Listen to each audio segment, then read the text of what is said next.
The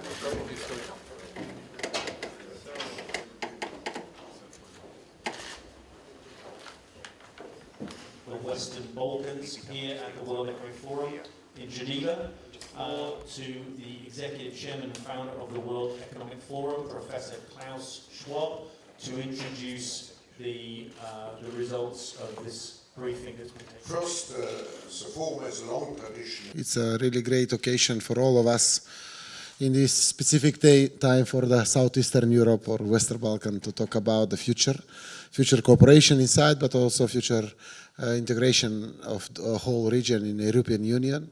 As we talk and conclude it, really with bad decisions from European Union, there is a lot of possibility to increase nationalism and populism and radicalism in the region, what is not very good for this region. And what Mr. Krastev told also, it's a matter of integration in the European Union if we do it collectively or individually, because that is the way of our citizens in this region. I think that for us it's more clear because here was the very important persons from Germany, from France, from of course other countries like Greece, like Croatia, Bulgaria, Slovenia, and other countries who are very helpful for us. And I will conclude it with that.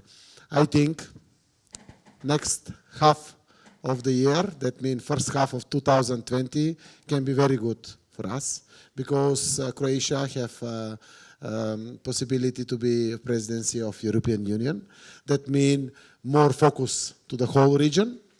I'm very grateful because Andrei is very much focused for this agenda, and I think that we need to continue with our reforming process, and of course to wait in Zagreb summit positive decision, not only for my country, North Macedonia, not only for Albania, but also for the whole region from Southeastern Europe. Thank you.